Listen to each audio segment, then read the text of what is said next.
So this is for you, a poem where we laugh, where we cry, where we share, where we speak, and we find a brotherhood, and the weight of everyone's burden is carried.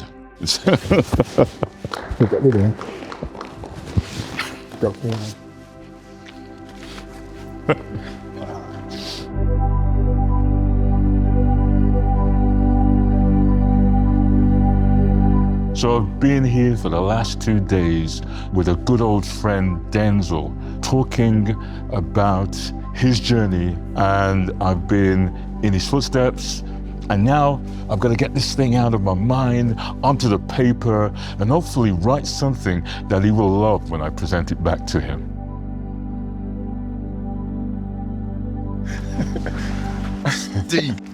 Denzil! Oh man. You okay? Good to see you, man. Yeah, come on. Oh, Come in, man. Do you want a drink? Cup of tea, man. Normal tea. Normal tea. So look at this, man. How the universe has brought us together, man. Macmillan gives me a call. That says, this guy's from the Midlands. This guy's got a walk on Saturday morning. Then they say he works in school and we're just trying to get things around school. So they says, is that Denzil Fletcher? And they, do you know Denzil Fletcher? Says, me and he's been brethren from a long time, man. 18 years old. 18 years old. Not our plan. It's God's plan. It was meant to be, innit? We could talk all day about where we're coming from, eh? But this is about you, man. Yeah. And your story. Yeah. Come on, talk to us, man. So one night, the pain in my stomach was, I don't know what it's like to be stabbed, but imagine someone being stabbed and then burning fire and then doing that. It kept me up all night, kept Tina awake. Called the doctor in the morning. I went in, did his normal prodding, and he says, there's nothing I can see that's untoward, but we're sending for some blood tests. And the blood tests were almost every week. And I said, I'm still in pain. There's something inside me, I want it out. I don't want no more blood tests. I'm sick of them. Give me a scan. I was invited for a face-to-face. Tina's like, do you want me to come with you? No, I'm okay. I'll go on my own, then I'll go back to work. And there's a reason why they say bring somebody with you. There's a reason for that. So we sat down, she says, right then, and she says, it is cancer. I didn't hear nothing after that. It's so important to have somebody with you when you're about to hear this news, isn't it? Yes. Because, as you know, I've gone through cancer. And when I heard my news, I was on a train and my doctor rang me and told me that I got cancer. And it just knocked the wind out of me. Didn't he say where you are, what you're doing? No, Can you free to talk? No. And at that time, I want to tell somebody, I need somebody next to me kind of thing. Because we need that support around us, don't we? Yes. Do you think there's a thing about us being men? We're slow to go to A&E or go to the doctors. We get pushed by our partners, and I don't want to seem fragile. I don't know. Is that man thing? What do you think? We're told boys don't cry, men don't cry. That kind of nonsense is that. I think if you don't let your emotions out, you're either going to blow here or blow here, and that can't happen. So we set a group up where we can talk to each other. Good. Openly, no judgment. And it's a group of positivity. It's a group of well-being. In fact, Saturday today, we can go, I'll take you to the walk in the park. Oh, that'd be cool. That would be really nice.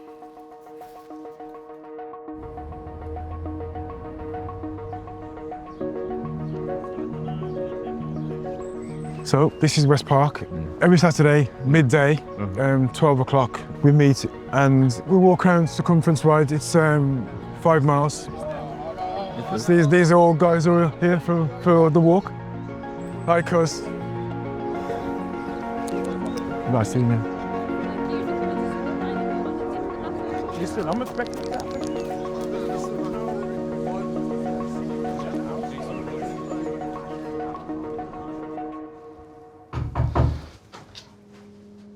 So good seeing you. Hi, Denzil. So just remind me of your cancer journey.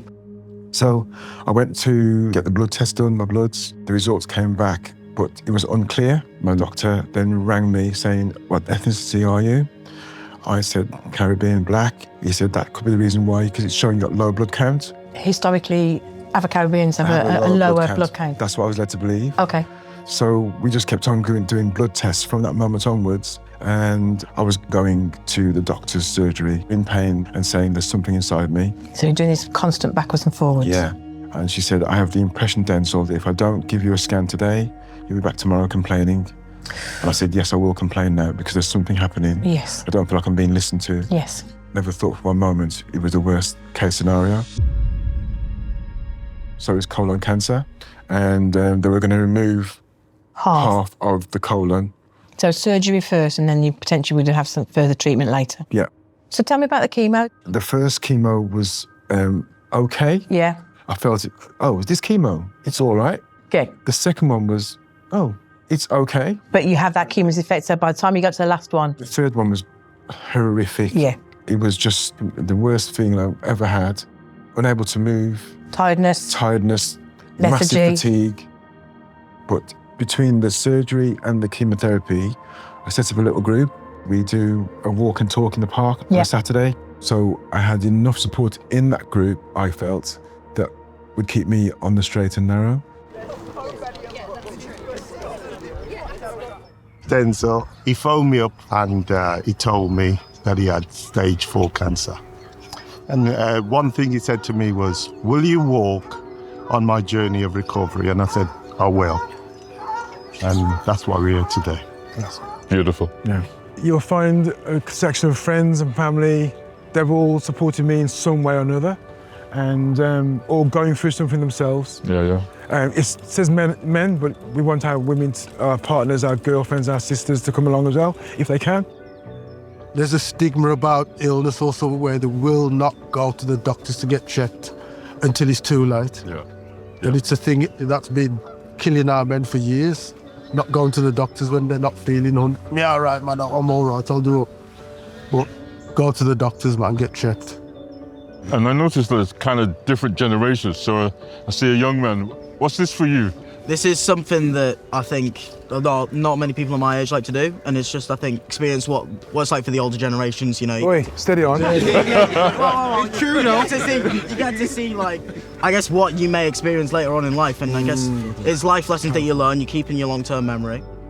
This experience has taught me that no matter what the weather, somebody's going to be here. Whether it's me walking around by myself to say I've done it at least once, it's that important. I love that consistency kind of thing, because you never know which one of those weeks somebody's desperate to speak or have somebody. Not only do we talk about the struggles and what's troubling us, but I kind of sense this is you guys laughing, enjoying, just teasing each we're other. A big family. We're a big family. Yeah. That's how we care about each other. Thank you. Come on, Bear.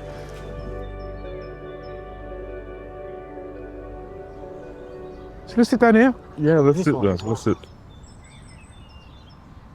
So my brother, he contracted cancer, esophagus cancer, and he didn't tell anybody. I didn't know. So when we had the call saying Carlton's gone, it was a massive shock. And I hadn't seen him for a long time. So I have no idea why Carlton didn't speak. Carlton's battles I was unaware of. No, he didn't have anyone to speak to, I don't think. If he had someone to speak to, maybe that would have been a way for him to navigate his journey better and get support. But because he didn't speak, so I went the other way and said, lads, it's confirmed, it's cancer. And then everyone then rallied round, and we're here now. What, 3 years on? And look how the sun's shining. The sun's shining on it. Yeah. It's a good day today. It's a good day. So I persuaded you to do the Cancer Champions programme for us, didn't I? I do the regular forums. Yes. I speak about cancer to everybody I meet, everybody. It's making that every contact count, isn't it? It's that conversation with somebody that might just trigger something in them to go forward.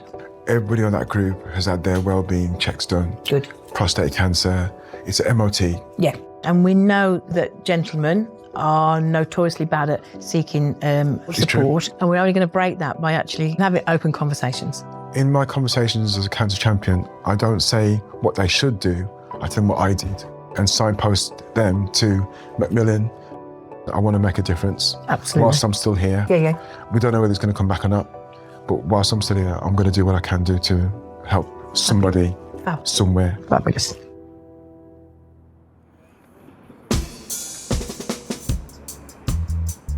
When we were 18, can you imagine?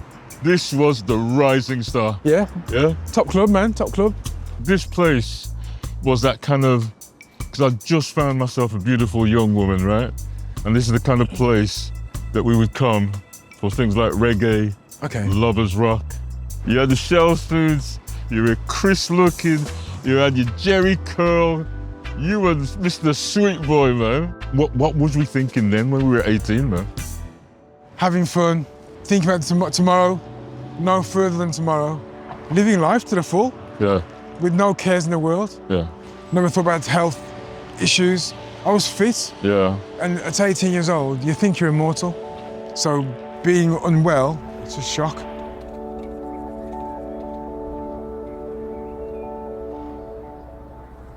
Jump in, man, jump in.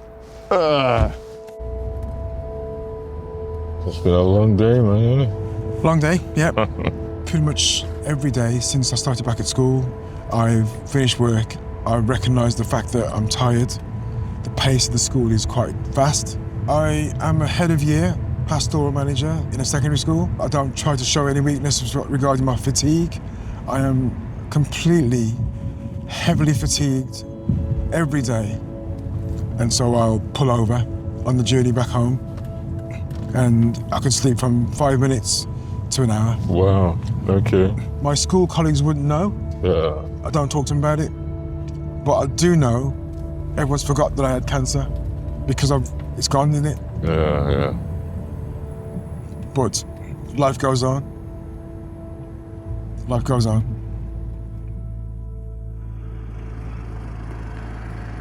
Well, right. Appreciate that, man, yeah? Thank you, brother. Thank you for dropping me off. So I'll pick you up tomorrow morning? Yep. All right. Take it easy.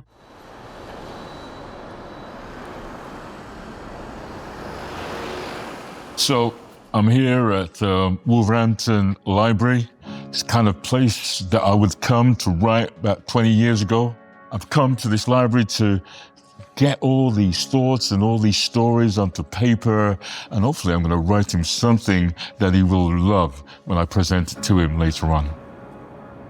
The idea I've got in my mind regarding the poem that I'm going to be putting together should tell a journey of the man, his highs and lows, but the power of the man and what he does in his community.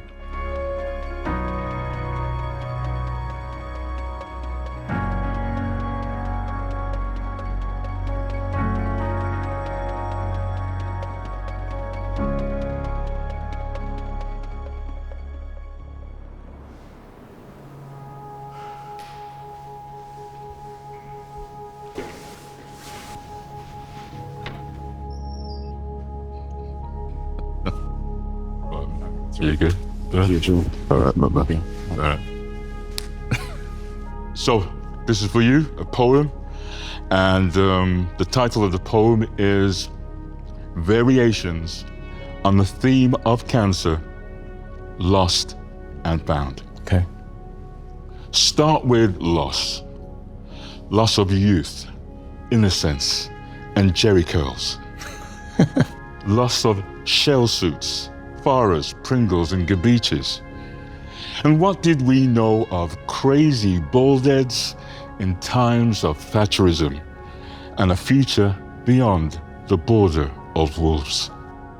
The loss of lovers to lovers rock, or Stevie Wonder singing, All I Do Is Think About You.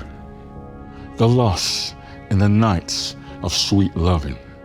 The loss of one millennium slipping by, and the finding of a new millennium, where fatherhood finds you, and you find heaven in the weight of a newborn baby, the sharp intake of breath when they tell you you've got cancer, finding love that never gets lost in cankerous times.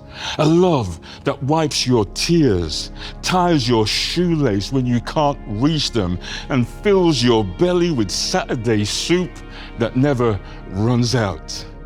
Finding Macmillan nurses who hold you in the space of the unknown, moving at your speed, taking you on a ride in the sky of possibilities. Finding vulnerability in the arms of men. Finding a group to walk miles around West Park in love, where we breathe, where we laugh, where we cry, where we share, where we speak, and we find a brotherhood, one love, one heart.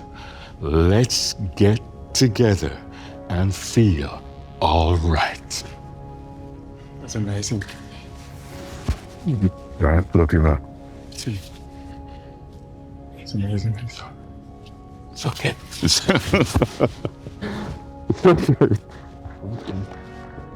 Look at it.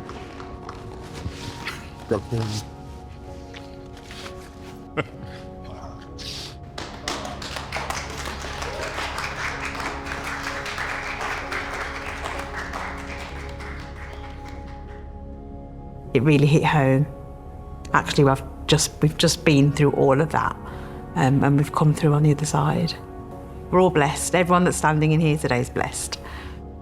The whole idea of men who have to be dragged to the doctors by their wives, it seems like this is different. It's telling us men it's all right to show your emotions. In that, there's some bravery. I mean, he's so brave.